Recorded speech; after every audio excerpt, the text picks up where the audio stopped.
Ladies and gentlemen, let me introduce you to the 5 hardest working people in China. They review government procurement projects. They win music and calligraphy competitions. They receive university financial aid. They sit on academic journal editorial boards. They even show up in administrative penalty announcements. All at the same time, in different provinces, across completely unrelated industries. The only problem? They don't exist. These superhumans were copied directly from a random Baidu Wenku name list, the Chinese internet equivalent of Googling fake names, and pasting the results into official documents. This farce is still unfolding. Some netizens have reported that, in addition to the 5 names mentioned above, other names from Baidu Wenku's 10,000 common Chinese names have also been found in some public documents, and somehow nobody noticed. Copy. Paste. Here's how modern governance apparently works. Step 1. You're required to publish a public list, scholarship recipients, expert reviewers, award winners, whatever. Step 2. You don't actually have the real data ready. Step 3. Deadlines are coming, leadership wants paperwork, and nobody really reads these things anyway. So what do? You open Baidu Wenku.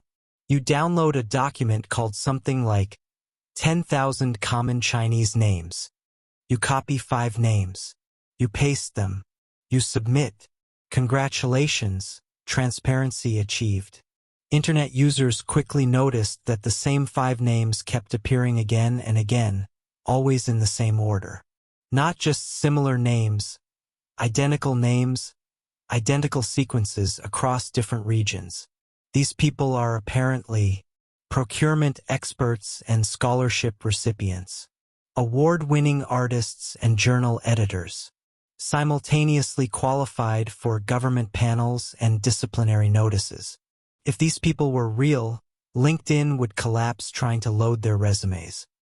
The comments said, they're even too lazy to come up with a few names. Netizens gave them a nickname, the 5 busiest people in China. Frankly, they deserve a national medal for multitasking across realities. How did this pass review? That's the most impressive part. These documents weren't posted by random bloggers. They came from universities, government agencies, and public institutions.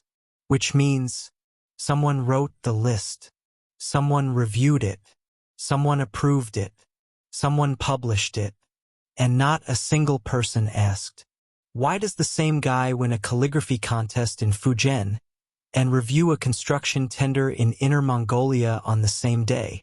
This isn't just carelessness. It's a system where the appearance of procedure matters more than the substance. Form over reality. In theory, public disclosures exist for accountability. In practice, they exist to prove that something was uploaded. The list doesn't need to be real. It just needs to exist. Because once it's posted, the box is checked. And checking the box is the job. Reality, as always, is optional. The official response. Oops. After the story went viral, some institutions admitted what happened. Yes, they said the names were copied from the internet. Yes, they said it was a work mistake. Yes, they said they will rectify the issue. No, they did not explain why fictional people were acceptable placeholders in systems involving public money, public trust, and public authority. But don't worry, the documents were deleted. And as we all know, once something is deleted, it never existed. This comment sarcastically stated, thoroughly investigate the person who discovered this problem. Why this is funny and terrifying. This story is funny because it's absurd. But it's also terrifying because it tells us something important. If fake names can pass through multiple layers of official review, what else is being copied and pasted? Just like the comments said, when you find one cockroach, there are a whole bunch of them in the corner. If transparency is performative, what happens when real conflicts of interest appear? And if imaginary people can qualify for public roles, who exactly is being excluded? The Baidu Wenku name scandal isn't about 5 fake people. It's about a system where procedures are sacred, documents are decorative, and truth is negotiable. China's hardest working citizens, it turns out, don't exist at all.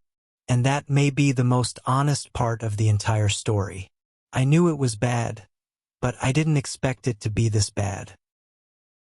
I'm Lino, living in China, learning English. If you like my videos, please give me a like and subscribe.